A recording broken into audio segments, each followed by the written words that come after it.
আরেকটি হাদিস দোয়া সম্পর্কে, ইফতারি দোয়া সম্পর্কে, আল্লাহু আলাকা সুমতু আলা রিজকি কাফতারত, এটা জয়ীফ, কারণ হাদিসটি মুরসাল, জয়ীফ মুরসাল। কিন্তু এর চাইতে বেশি দুর্বল জয়ীফ হচ্ছে আল্লাহু আলাকা সুমনা ওয়া আলা রিজকি কাফতারনা ফাতাকাব্বাল মিন্না ইন্নাকা আনতাস সামিউল আলিম। আরেকটু বাড়তি, এটাতে বহু বচন দিয়ে আল্লাহু আলাকা সুমনা ওয়া আলা রিজকি কাফতারনা, তারপরে ফাতাকাব্বাল মিন্না, আল্লাহ তুমি কবুল করো, ইন্নাকা আনতাস সামিউল আলিম। এই হাদিসটি সম্পর্কে আল্লাহ রাহমাতুল্লাহ বলছেন জাইফুন। আম্মা হাদিস বিন আব্বাস ফায়ারবি আব্দুল মালিক বিন হারুন বিন আনতারা আন আবিহি আন জাদ্দিহি আনহু মারফুআন। এই যে সনদে বর্ণনাকারীগুলি আছে, আব্দুল মালিক বিন হারুন বিন আনতারা, তার বাপ থেকে মানে হারুন থেকে, আর তার দাদা থেকে মানে আনতারা থেকে। ইমাম দারকুতনির কিতাব সুনানে রয়েছে 240 পৃষ্ঠায়। ইবনে সুন্নি ইমাম নাসাই ছাত্র, তার আমালুল ইয়মি ওয়াল লাইলা একটি কিতাব আছে, তাতে রয়েছে। ইমাম তাবরানী উল্লেখ করেছেন কুলতু ওয়া হাযা ইসনাদুন দাঈফুন জিদ্দান, এই হাদিসটি অত্যন্ত দুর্বল, এই দোয়া অত্যন্ত দুর্বল। দোয়া সম্পর্কে ভালো করে শুনেন। আর একটা দোয়া আছে দুর্বল না, একবারে বানাওয়াট, আর ওটাই বেশি মশহুর কিন্তু আমাদের দেশের বিদাতি সমাজে, তবলিগ সমাজে, তবলিগি কিতাবে ফাজাইল আমলে আছে। ওয়াফিহা ইল্লাতান, এতে দুটো রোগ আছে। একটা রোগ হচ্ছে আব্দুল মালিক, এই যে আব্দুল মালিক বিন হারুন, আব্দুল মালিক হাযা দাঈফুন জিদ্দান, অত্যন্ত দুর্বল লোক। কালা যাহাবি ফি দুআফা, ইমাম যাহাবি, অনেকে যারা জয়ীফ জাল বুঝে না, সহিহ জয়ীফের পার্থক্য বুঝে না, ওরা শুধু বলে এই আলবানি এসে সব জয়ীফকে দিল, তার আগে মানে জয়ীফই ছিল না। ইমাম যাহাবি 8ম শতাব্দীর লোক, 7ম শতাব্দী 8ম শতাব্দীর লোকেরা।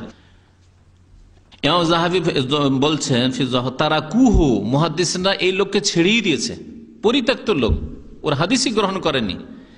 ইমাম সাদি বলছেন দাজ্জালুন, এই লোক দাজ্জাল ছিল। তাহলে যাকে দাজ্জাল বা তারা কুহ বলেছে, ওর হাদিস একেবারে জালের কাছাকাছি।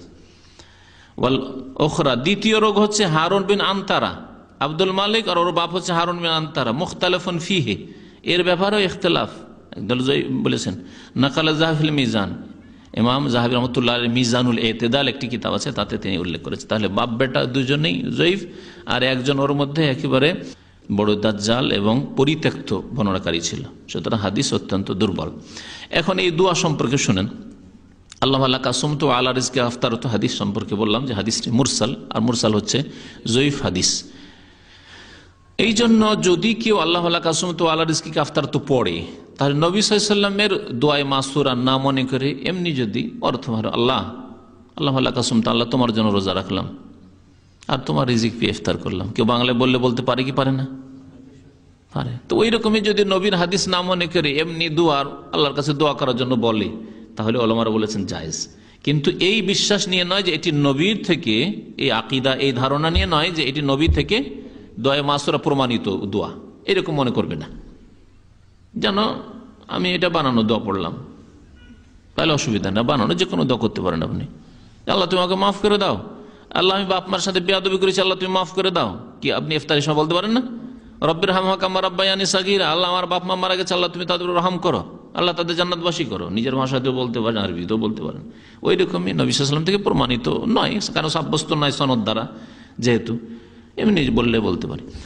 এর চাইতে মুসিবত যেটা আছে সেটা হচ্ছে ফাজাইলে আমলের, ফাজাইলে রমাদান। শেখ জাকারিয়া সাহেবের, এই শেখ জাকারিয়া সাহেবের যে তবলিগি নিসাব বা ফাজাইল আমল, তার একটা অংশ হচ্ছে ফাজাইলে রমজান। ফাজাইলে রমজানে তিনি বলছেন উর্দু ভাষায়, কারণ বইটি উর্দু ভাষায় লিখিত, বলছেন যে ইফতার কি মশহুর দোয়া এ হ্যায়, ইফতারের প্রসিদ্ধ দোয়া হচ্ছে এটি, প্রসিদ্ধ দোয়া। আর আল্লাহ বললেন না, রসুল বললেন না, আর আপনি প্রসিদ্ধ বললেন, আর আপনাকে লোকের শাইখুল হাদিস বলছে। ইন্না লিল্লাহি ওয়া ইন্না ইলাইহি রাজিউন। আশ্চর্য কথা, আল্লাহর কাছে কি জবাব দেবে? প্রসিদ্ধ মানে কি জাহেল সমাজে প্রসিদ্ধ আপনি বলবেন, না একজন হাদিসের পণ্ডিত আপনি বলবেন যে হাদিস আছে সেজন্য প্রসিদ্ধ, কোরআন হাদিসে থাকলে প্রসিদ্ধ, মশহুর দোয়া হয়। তারপরে শিখাচ্ছে, শুনেন, আল্লাহুম্মা লাকা সুমতু ওয়া বিকা আমানতু ওয়া আলাইকা তাওয়াক্কালতু ওয়া আলা রিজকিকা আফতারতু। জয়ীফ হাদিসগুলি চাইতেও দু কদম আরো বেড়ে গেল। দুটো বাক্য নিজের পক্ষ থেকে বাড়িয়েছে, দুটো বাক্য নিজের পক্ষ থেকে বাড়িয়েছে। কি কি? আল্লাহ আল্লাহ কাসমতটা আছে ওই মুরসাল হাদিসে, জয়ীফ হাদিসে। অবেকা আমন্ত নিজের পক্ষ থেকে বাড়াইল, হ্যাঁ, ওয়ালাইকা তাওয়াক্কাল তো নিজের পক্ষ থেকে বাড়াইলো, আর শেষখানে আর একটা অংশ ওই জয়ীফ হাদিসে লাগিয়ে দিল, ওয়ালা রিজকিকা আফতারতু, তবে কা আমানতু আলাইকা তাওয়াক্কালতু, আল্লাহ তোমার উপর ঈমান নিয়ে আসছি আর তোমার উপর ভরসা করছি, আস্থা করছি, এই দুটো কথা নিজের পক্ষ থেকে বাড়িয়ে দিল। এই হাদিস সম্পর্কে কোন একজন ভালো আলেম, নাম বলে দিল ভালো হবে, তার কাছ থেকে সরাসরি শুনেছি। আইনুল বারী সাহেব, পশ্চিমবঙ্গে যে জমিয়ত আহলে হাদিস চিনেন অনেকে, উনি দেওবন্দ গিয়েছিলেন, তখন আমরা ছোট ছাত্র জীবনে তার কাছ থেকে শোনা।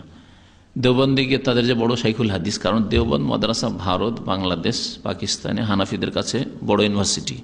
ওরা মনে করে যে দেওবন্দ পড়লে বড় আল্লামা হবে, মদিনা যেতে হবে না, মিশর না, কোথাও না, এরকম মনে করে। দেওবন্দ হবে, দেওবন্দ পড়ে এসছে।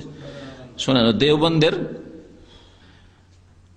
শাইখুল হাদিসের কাছে উনি গেলেন ঘুরতে, গিয়ে যাওয়ার পরে বললেন যে সরাসরি সনদ মানে মধ্যখানে কেউ নেই, সরাসরি তার কাছ থেকে শুনেছি। কারণ তার সাথে অনেকবারই বৈঠক হয়েছে, দেশে গেলে দেখা সাক্ষাৎ হয়েছে, মদিনাতেও দেখা সাক্ষাৎ হয়েছে। তো উনি বললেন যে আচ্ছা, এই যে হাদিস মশহুর দোয়া হ্যাঁ, ইফতারের মশহুর দোয়া হচ্ছে এটা কোন হাদিস আছে? ফাজাইল আমলে আপনাদের শাইখুল হাদিস জাকারিয়া সাহেব, শাইখুল হাদিস জাকারিয়া সাহেব শাইখুল হাদিস ছিলেন সাহারানপুর মোজাহিরুল উলুমে, যেটা দেওবন্দের ডিস্ট্রিক্ট, সাহারানপুর পাশাপাশি কিছু দূরাদূরি মাদ্রাসা, ওটাও দেওবন্দের মতো খুব বড় মাদ্রাসা। তো এই যে আপনাদের শাইখুল হাদিসে এইটাকে লিখেছেন যে মশহুর দোয়া, প্রসিদ্ধ দোয়া হচ্ছে ইফতারির, এটা কোন হাদিস আছে? শুধু হাদিসের কিতাবের নামটা চাই, জানতে চাই যে কোথায় আছে, এর বরাত রেফারেন্স জানতে চাই। তখনকার যুগের শাইখুল হাদিস কোনো জবাব দিতে পারেনি। এই জন্য এই দেওবন্দীদের কাছেও মশহুর, ব্যাস মশহুর হ্যাঁ, কোনো দলিল লাগে না। মশহুর হ্যাঁ শুধু এই ক্ষেত্রে ব্যবহার করে, বহু ক্ষেত্রে ব্যবহার করেছে। যেখানে শিরকি কবিতা মাওলানা জামির উল্লেখ করেছেন জাকারিয়া ফাজাইলে দুরুদে, পড়ে দেখবেন ফাজাইলে দুরুদে শেষ দিকে, তারাহাম ইয়া নবী আল্লাহ তারাহাম, হে আল্লাহ নবী রহম করুন, হে আল্লাহ নবী রহম করুন, এই যে শিরকি কবিতা উল্লেখ করেছে, তাতে এক জায়গায় লিখছেন জাকারিয়া সাহেব যে মশহুর है कि নবী পাক কা সায়া नहीं था, খুব প্রসিদ্ধ যে নবী সাল্লাল্লাহু আলাইহি ওয়াসাল্লামের ছায়া ছিল না। বলেন দলিল লাগবে না, এমনি বললে চলবে? মানুষের আসল হচ্ছে যে মানুষের ছায়া হবে, তাই না? যদি কেউ বলে যে ব্যতিক্রম, মানুষ ছায়া নেই বা রসুল ছায়া নেই, মুসা আলাইহিস সালামের ছায়া নেই, তো দলিল দিতে হবে, তাই না? কোরআন না হয় হাদিস দিতে হবে। মুহাম্মদ রাসূলুল্লাহ সাল্লাল্লাহু আলাইহি ওয়াসাল্লামের ছায়া ছিল না, তাহলে হয় আয়াত পেশ করতে হবে, আর না হলে কমপক্ষে একটি হাদিস পেশ করতে হবে, তা সহিহ হাদিস। পেশ করতে পারবে? জাকারিয়া সাহেব নিজে লিখেছেন, ফাজাইলে দুরুদে পড়ে দেখবেন, বাংলাতেও পাবেন, উর্দুতে পাবেন। তো এই দোয়া সম্পর্কে 3 রকম দোয়া বললাম, তার মধ্যে অবস্থাগুলি বললাম। আর সহি দোয়া, যেটা সনদ সহি, সেটা হচ্ছে জাহাবা জামাউ ওয়াবতাল্লাতিল উরুকু ওয়া সাবাতাল আজরু ইনশাআল্লাহ, এটা হচ্ছে সহি দোয়া ইফতারের সময়।